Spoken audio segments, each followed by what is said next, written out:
పల్లెల దాకా బీసీ వాదాన్ని తీసుకురాగలిగినటువంటి నేను మీ అందరికీ ప్రమాణం చేసి చెప్తా ఉన్నా, 4 ఏళ్ళు ఈ బీసీ వాదాన్ని కాపాడుర్రి.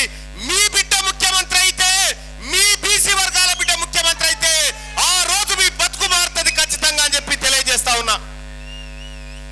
కాబట్టి ఈ పాలమూరు జిల్లాలో ఉన్నటువంటి 14 సీట్లలో 12 సీట్లు జనరల్ సీట్లలో బీసీలు జెండా ఎగరేయాలి, పోతా ఉన్నారని చెప్పి తెలియజేస్తా ఉన్నా. ఇక అలాగే ఇంకొకటి కూడా చెప్తా ఉన్నా, మా రజక బిడ్డ ఇక్కడ షాద్నగర్ ఎమ్మెల్యే శంకరయ్య, మా ముదిరాజు బిడ్డ శ్రీహరి, ఇక్కడ శ్రీహరి ఈ తెలంగాణ రాష్ట్రంలో అత్యధిక బీసీ జనాభా ఉన్న ముదిరాజు బిడ్డ మంత్రిగా ఇంకా ఎందుకు అయితలేడని నేను అడుగుతా ఉన్నా. పిడికేడు మంది లేని మీరు ఇక్కడి నుంచి మొత్తం తెలంగాణ రాష్ట్రంలో వెలుమోళ్ళు ఎంతమంది ఉన్నారు ఎరికేనా? ఎక్కడ 5 లక్షలు, 1,02,000, 1,02,000 మందే. ఏడ వార్డు మెంబర్ కూడా గెలవరాలు, వాళ్ళు వేసుకున్నా కూడా. గట్టిగా మహబూబ్నగర్ మున్సిపాలిటీ సరిపోవు ఓట్లు, వాళ్ళకో మంత్రి పదవి. మొత్తం తెలంగాణ రాష్ట్రంలో రెడ్లు ఎంతమంది ఉన్నారు ఎరికేనా? 10,50,200 మంది ఉన్నారు. 10,50,200 మంది ఉన్నారు. వీళ్ళ ఓట్లు వీళ్ళు వేసుకుంటే 2 ఎమ్మెల్యేల కంటే ఎక్కువ గారు. మరి ముదిరాజులు 30 లక్షల వరకు ఉన్న ముదిరాజు బిడ్డలకు మంత్రి లేడా? ముదిరాజు వాళ్ళ సొమ్ము ఎవరు తిన్నారు అన్నట్టు? ఇప్పుడు ఎవరు తిన్నారు? వాళ్ళే తిన్నారు కదా. మరి మన రజక బిడ్డ 10 లక్షల మంది ఉన్నారు తెలంగాణ రాష్ట్రంలో. రెడ్ల కంటే అధిక జనాభా సాకలి రజక బిడ్డలు ఉంది. వాళ్ళు కావద్దా? వాళ్ళు కాలే, ఎటుపోయారు? యాదవులు కాలే. ఇక కులగణన అని చేసిరమ్మా. కులగణన మొన్న చేసిరా? కులగణన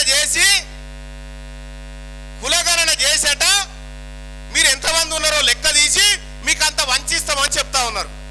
వీళ్ళు పంచటోళ్ళైరు, మనం తీసుకుంటోళ్ళమైన. కరెక్ట్ గా 90 ఏళ్ళ మన నీళ్ళు లెక్క పెడతా అని చెప్పారు. 90 ఏళ్ళ నుంచి ఈ మాట చెప్పుకుంటూ వచ్చి ఇప్పుడు మన బోగస్ లెక్కలు తీసిరు. మన ఇళ్లలో ఉన్న ఒక గొల్లకుర్మన్నకు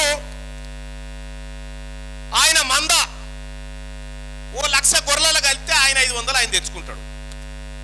మన రజక బిడ్డలు ఇల్లు తిరిగి ఎవరి బట్టలు వాళ్ళవి తీసుకొచ్చి మళ్ళీ వాళ్ళకి అప్పచెప్తారు. ఇంత మంచిగా పంచుకునే తెలివి మా దగ్గర ఉంటే మీ తెలివి లేని వాళ్ళు 90 ఏళ్ల సంధి పంచుతా అని చెప్తా ఉన్నారు మాకు. మా రజకులకున్న తెలివి ఉన్నదా మీకు? మా గొల్లల బిడ్డ కాళ్ళకున్న తెలివి ఉన్నదా మీకు? మరి తెలివి లేని బాయికాడ జీతగాని పెట్టుకుంటామన్నా. అందుకే ఈ జీతగాళ్ళని తీసేసి మన వ్యవసాయం మనం చేసుకుందాం. మన వ్యవసాయం మనం చేసుకొని రాబోయే తెలంగాణ రాష్ట్రంలో మన బీసీలు ముఖ్యమంత్రులుగా, మన బీసీలో 10 మంది మంత్రులు కూర్చుంటే ఎంత అందంగా ఉంటుందా అసెంబ్లీలో. ఈ పాలమూరు కాడు ఉన్నటువంటి బిడ్డలకు కూడా చెప్తా ఉన్నా, ఈ బీసీ బిడ్డలకు చెప్తా ఉన్నా, పోయి చూసిరా పోరు ఒకసారి. అట్లా పోయి అసెంబ్లీ కాడికి పోయిరా పోరి, సీట్లు ఆడున్నాయో చూసుకోరి. పోయిరారు అట్లా ఖాళీ ఎందుకుంటారు? మీ ఆడనే ఉన్నాయి, పోయి అట్లా పోయి చూసుకొచ్చుకోరు ఒకసారి. పోయి యాడికి పోవు, అవి వస్తాయి మీయే. గేట్లు మూసి అని చేసుకు మనం ఇంటికాడ గేట్లు మూయమా మళ్ళా ఈడి కోర్టుకు వస్తే? అందుకోసమే మీరేం అధైర్యపడకండి. మీ బిడ్డ తీన్మార్ మల్లన్న ఇలా తెగించి కొట్లాడి బరిగీసి నిలబడ్డా. నేను దేనికి డబ్బులకు ఇంకో దానికి లొంగిపోకుండా నాకు నా బీసీలకే వాటా దక్కాలే, నా బీసీ బిడ్డల బతుకులు మారాలని చేయాల ప్రజాక్షేత్రంలో నిలబడ్డా.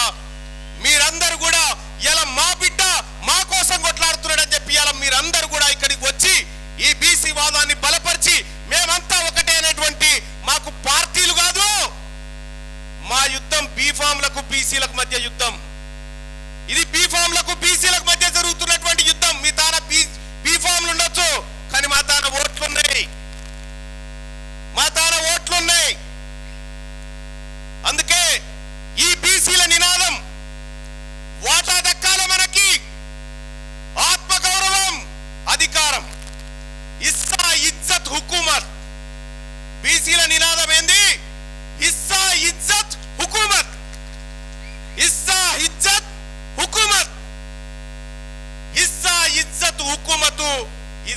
బీసీల ఆత్మగౌరవ పోరాటము. ఇది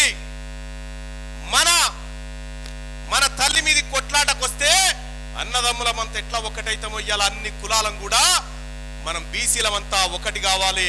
మన సోదరులు ఎంబీసీ కులాలను కూడా కడుపులో పెట్టుకొని పోవాలి. కనీసం 15 మంది ఎంబీసీ బిడ్డలు అసెంబ్లీలో అడుగు పెట్టాలి. అలాగే వాళ్ళ తమాషా ప్రకారం వాళ్లకు బడ్జెట్ కేటాయించాలి. ఇది బీసీ బిడ్డలుగా మనం అందరం బాధ్యత తీసుకోవాల్సినటువంటి రోజు అని చెప్పి తెలియజేస్తా ఉన్నా. పాలమూరులో బీసీ యువత చాలా మంది ఉన్నది. ఇలా తెలంగాణ రాష్ట్రంలో బీసీ జేఏసీని మొత్తం అన్ని జిల్లాల్లో ఫామ్ చేస్తా ఉన్నాం. ఈ జిల్లాలో కూడా బీసీ జేఏసీ కమిటీని ఫామ్ చేయబోతా ఉన్నాం. వీళ్ళందరి అభిప్రాయాలు తీసుకొని సూర్యరావణ దీన్ని ఫాలో చేసి అతి త్వరగా ఈ జిల్లా కమిటీని పూర్తి చేయాల్సిందిగా మీ అందరికి కూడా తెలియజేస్తా ఉన్నా. అలాగే ఇక్కడ ఉన్నటువంటి బీసీ యువత వింగు తయారు కావాలి, బీసీ టీచర్ వింగు తయారు కావాలి, బీసీ ఉద్యోగి వింగు తయారు కావాలి, బీసీలకు సంబంధించినటువంటి మహిళా వింగు కూడా తయారు కావాలని చెప్పి తెలియజేస్తా ఉన్నా. మీ అందరు కూడా సూర్యరావణ గారితో టచ్ లో ఉండండి, ఇటు మా తమ్ముడు రవితో టచ్ లో ఉండండి. మేమంతా కూడా ఈ కమిటీలు వేసి తద్వారా ఉద్యమాన్ని మరింత బలోపేతం చేసి ముందుకు తీసుకుపోతా ఉన్నామని చెప్పి తెలియజేసుకుంటూ రేపటి నుంచి ఈ పాలమూరు జిల్లాలో ప్రతి ఇంటికి ఒక మల్లన్న తయారు కావాలి, ప్రతి ఇంటికి బీసీ నినాదం బయటికి రావాలి, ప్రతి ఇంట్లో నుంచి ఒక ఉద్యమకారుడు బయటికి వెళ్ళాలి. ఈ తెలంగాణ ఉద్యమాన్ని తలదన్నే రీతిలో రేపు పొద్దుగల బీసీ ఉద్యమం పుట్టబోతా ఉంది. ఈ ఉద్యమానికి మా అక్కలు మంగళారతి పట్టాలి, మా అన్నలు పిడికిలి చేయబట్టాలి, జై కొట్టాలి. హమారా ఇస్సా, హమారా ఇజ్జత్, హమారా హుకూమత్ అని చెప్పి మనమంతా ముందుకు పోవాలని చెప్పి తెలియజేసుకుంటూ ఇక్కడికి వచ్చినటువంటి బిడ్డలారా మీ అందరూ ఒకటి గుర్తు పెట్టుకోండి. 4 ఏళ్లలో నీ రాజ్యం వస్తుంది, 4 ఏళ్లలో నీ బతుకు మారే రోజు వస్తుంది అని చెప్పి తెలియజేసుకుంటూ ఇక్కడికి విచ్చేసినటువంటి అందరికీ మరోసారి పేరు పేరున ధన్యవాదాలు తెలియజేసుకుంటూ అందరూ పిడికిలి బిగించి జై బీసీ, జై బీసీ, జై బీసీ, జై బీసీ, జై బీసీ. మేము తిన్మార్ మల్లన్న గారిని పాలమూరు గడ్డపైకి తీసుకొచ్చి బీసీల తరఫున మాట్లాడాలని చెప్పి ఒక ఉద్దేశంతో 9 తారీఖు రోజున తీసుకురావాలని చెప్పి చాలా అనుకున్నాం. అదేవిధంగా ఎంతోమంది ప్రజలను కూడా చేర్చుకొని ఈరోజు సభను అనుకున్న దానికంటే ఎక్కువగా సక్సెస్ చేయడం జరిగింది. కాబట్టి ఈ సభకు సహకరించిన అన్ని కుల సంఘ నాయకులకు, బీసీ బిడ్డలకు ఈరోజు మన పాలమూరులో మన సత్తా ఏందో చూపించారు. మల్లన్న గారు కూడా అదే మాట చెప్పడం జరిగింది. కాబట్టి బీసీ ప్రజలు చైతన్యం అయితే ఏ విధంగా అయిందని చెప్పి ఈరోజు అన్ని వర్గాలకు కూడా చూడడం జరిగింది. పాలమూరు గడ్డపైన మన బీసీల సత్తా కూడా ఈరోజు మన నాయకులు, మిగతా నాయకులందరూ కూడా తెలుసుకోవడం జరిగింది. కాబట్టి ఈ సభకు సహకరించిన ప్రతి ఒక్కరి కుల సంఘాలకు కూడా పేరు పేరున ధన్యవాదాలు చెప్తున్నా. ఇదే విధంగా మనం ఇదే చైతన్యంతో, ఇదే ఊపుతో మనం ముందుకు పోవాలి. ముందుకు పోయి వచ్చే ఎన్నికల్లో కూడా, వచ్చే స్థానిక సంస్థల ఎన్నికల్లో కూడా మన బీసీ బిడ్డలను గెలిపించుకోవాలి. ఈ సభకు సహకరించిన ప్రతి ఒక్కరికి కూడా పేరు పేరున ధన్యవాదాలు తెలుపుతున్నా.